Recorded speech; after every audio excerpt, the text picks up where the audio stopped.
Moving on, how do you think the unions as a whole have changed their attitude towards the shorter game?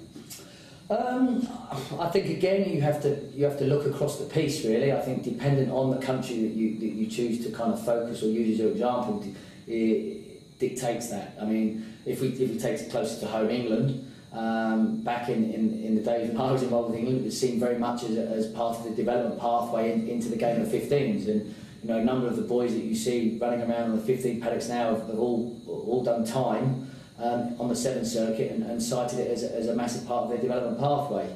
Whereas if you look at like the current England team, it is a team that's based solely on being a specialist sevens player. It is there to win at all costs. That is its primary focus, and they're looking to build a team accordingly, as opposed to previously, which was kind of winning development, but not winning at the cost of development.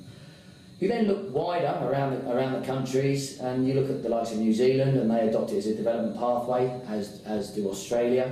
And then you look to countries like South Africa, which is very similar to the England model, which is 7 specialists, win at all costs.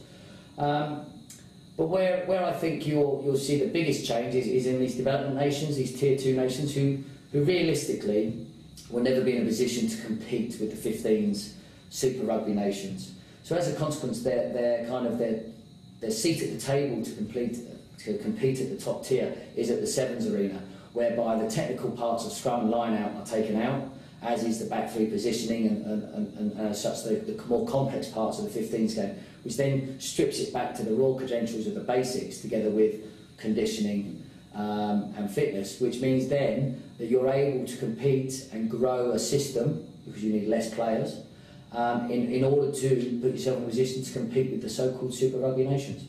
Okay. Do you think, staying on that for a little bit longer, you've seen that particularly when we look at what happened at the Gold Coast Sevens, where England were beaten in the bowl final by, I believe it was Spain? Yeah. Is that something that's symptomatic of the change that you see with the likes of Kenya, Spain, Portugal, Russia, very sevens-focused countries almost? Yeah, I think what you have is you have a very volatile game where they're very tight, and it's very hard in the modern game to kind of put teams away. So you're always going to have upsets, but what constitutes an upset nowadays is difficult to tell really, because what you have at the countries you've talked about, Spain, Kenya, Russia, the sevens is the pinnacle of their national sport. So sevens ranks higher than the 15s game. So if all of their players aspire to play on the 7th circuit. Now that could be for a number of reasons, but primarily it's because probably is a financial one.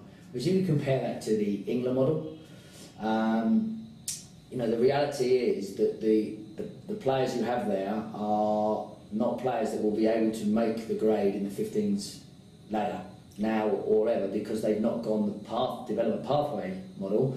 They've gone the specific sevens model, and the reality is the financial returns of being a sevens player are far less to being a 15s player, and that's unfortunately that's a commercial reality of the world we live in professional sport. Okay.